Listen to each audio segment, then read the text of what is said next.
It's not getting it.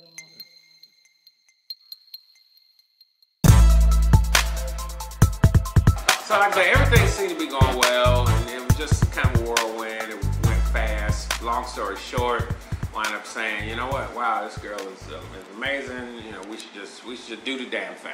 Let's just do it. So we went to City Hall, got married, and literally the day after, that morning after, I woke up and I had no idea who this woman was.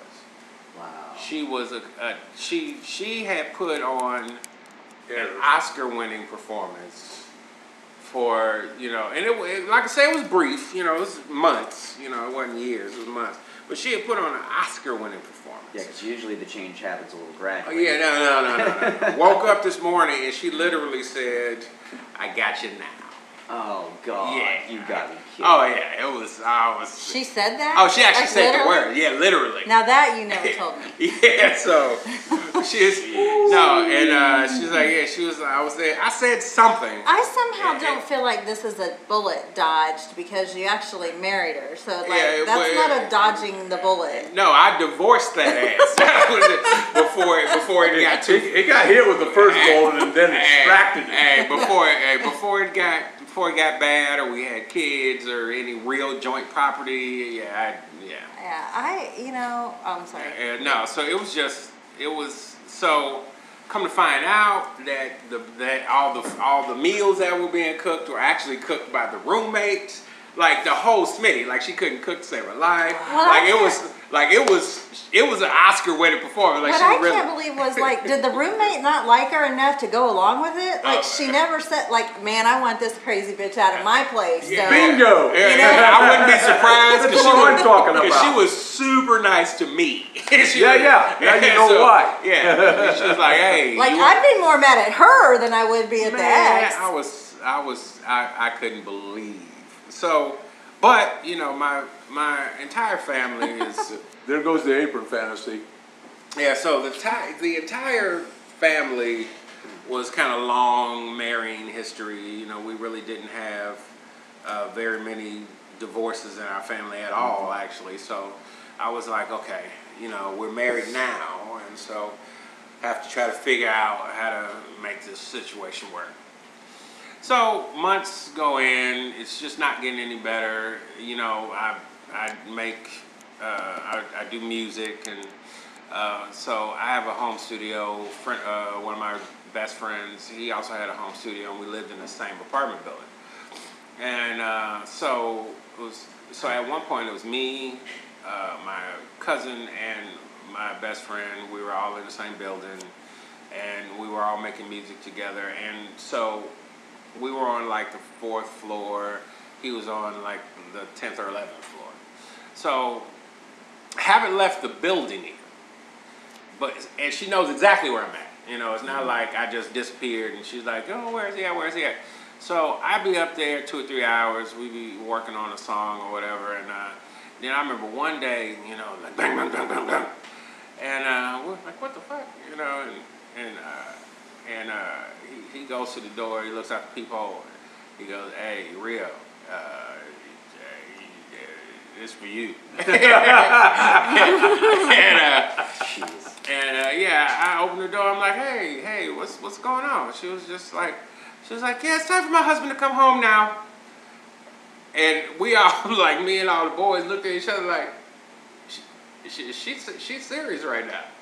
Oh, hell no. Mm-hmm. So that was my first, really my second real, but my first true indication that this is not going to work. Right? Second indication was one day she calls up my folks. And invites them over. And they're like, oh, what time should we get there? She's, oh, noon, 1, around in there. And they're like, oh, okay, cool. So they come over. And she is cutting up stuff and chopping up stuff. And my assumption at her cutting and chopping up stuff was that she was going to make lunch. And so she's like, oh, yeah, just cutting and chopping all this stuff up for dinner. And so so I'm looking around, and I'm like I can see my folks like boring a hole through my head, looking at me. I'm not even looking up at them because I'm just like I'm embarrassed to all get out because I realized she had no intention on making lunch. She just invited them over and at lunchtime. But so I had to run out to the grocery store and get like some frozen pizzas or something, and as the anonymous female knows, my folks, that didn't go over well at all. And my pop, who liked everybody, got along with everybody. As he was leaving, when they were going, he was just like, son, this ain't the one.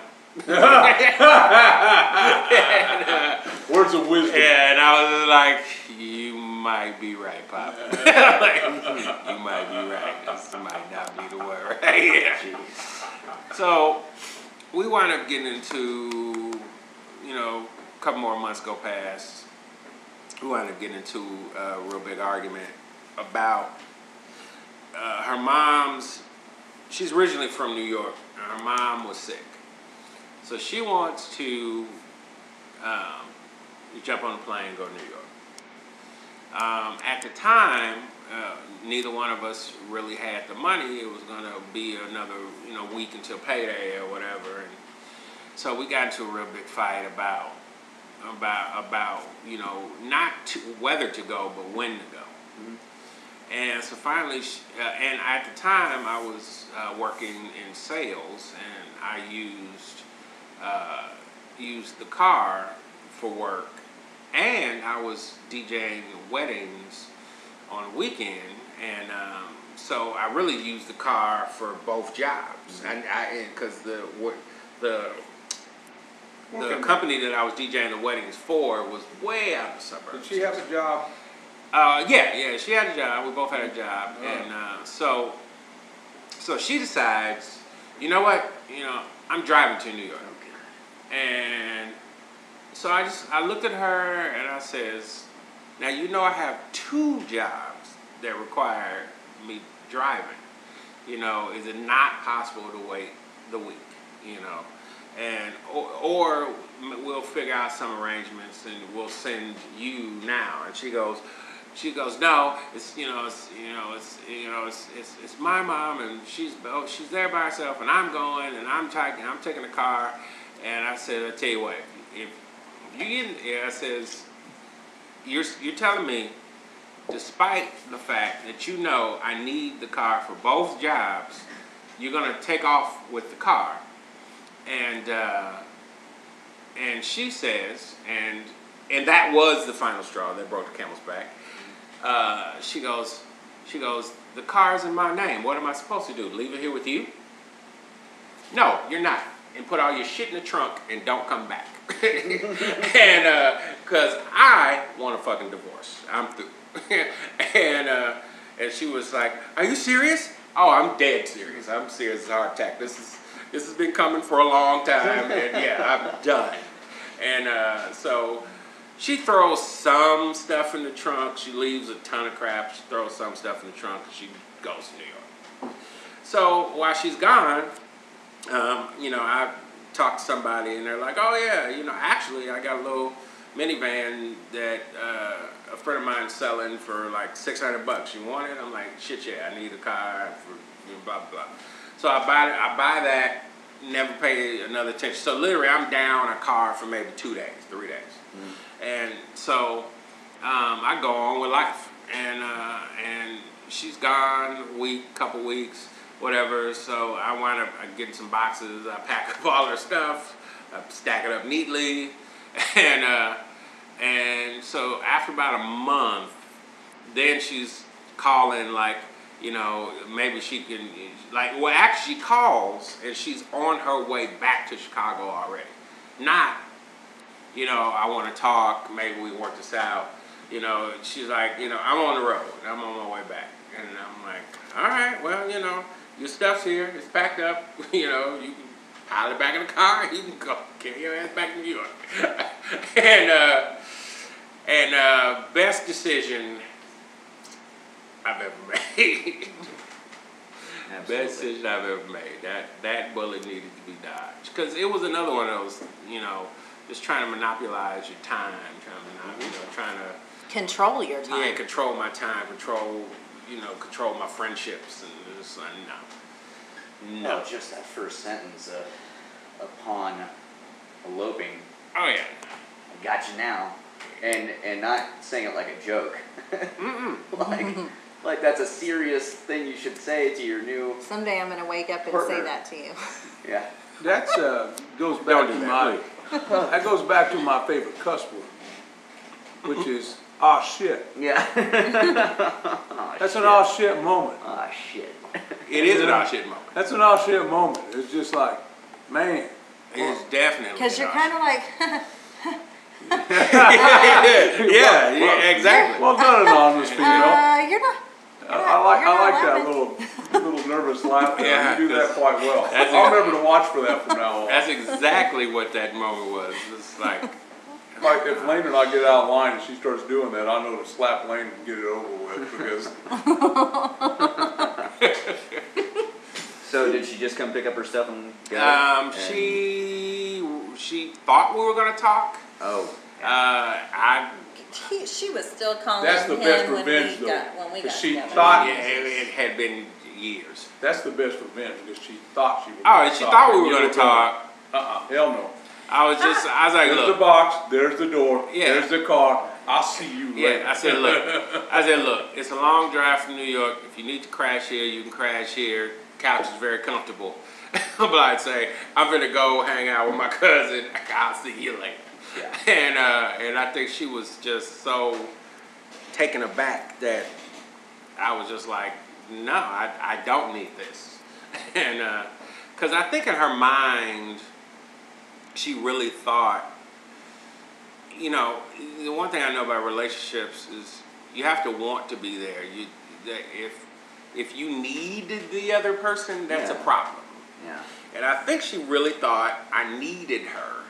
I was like, no, I was a fully functioning grown man when I met you. You moved into my place, and all you had was some clothes, so you can take said clothes and leave. Because you didn't bring any furniture, you didn't bring nothing. So Yeah, it doesn't sound like she had really much to offer. and no. Well, apparently she had something to offer because you married her. Well, like I said, she really talked a great game. She might have had some. She had the hook in, huh? Yeah, she might have had some of that Cajun shit that you was talking That's about. right. There was some stuff there, and that stuff. She may have had some we're Cajun stuff. When we're still young and we may be grown men, but our brains have not fully developed because our blood is running too low into the body. Mm-hmm. It tends to get the male in trouble, and we do things and we go, oh shit. Yeah. Shit. Being the only female here, Yes. I concur. Yes. I concur. Should we bring up the sheriff's daughter? If you first any other bullet No, really. I didn't really have any other I think true bullets? Before that, I think girls that dealt with me, I think they dodged the bullet. So Okay. I'll just leave that at that. Leave it at that. Yeah. All right. Well, Okay, so in my- do you want to do the sheriff's daughter, or do you want to play 21 questions? let's do the sheriff's daughter real quick because it's a worthwhile. Okay. Dodge the bullet. All right. Because it was an interesting bullet.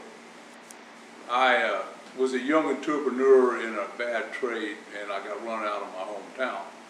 And I ended up in a place called Lumberton, Texas, north of Beaumont, Texas. And I got a job at a steel fabrication plant. And a mile down the road from the steel fabrication plant, dead ended. And there was a roadhouse there, and there was a river there, and there were 3 little hunting cabins. And that hunting cabin went for $50 a month. It was like 1978. What a time. I said, this works. What a time. This works, So I was running trot lines. I had a Stevens 410-22 long over and under. I was varmint hunting, shooting squirrel and rabbit. I had a little garden out back. I had a marijuana plot a little further on beyond that, and was living a pretty doggone simple life. But this roadhouse would have bands on Friday and Saturday nights. So when the bands came in, every once in a while I'd get to meet a lady and take her up to the hunting cabin, and we'd have ourselves a good night. Well, I run into the sheriff's daughter from Coots, Texas, and she was a wild one. And her and I hooked up, and personalities gelled, and we had ourselves a real good time. So, well, she took me to meet her daddy, who was the sheriff of Coots, Texas, that county in Coots, Texas. I can't remember the name of the county. And I was a long-haired dope smoker, and he didn't like me. I can't imagine why. So it wasn't too long after this. I had a 1973 Vega that had 125,000 miles on it. If anybody in those days knew anything about Vegas with their four-cylinder aluminum blocks know that you probably couldn't get them past 75 for the most part. You made 100, it was bonus. 125 was ridiculous.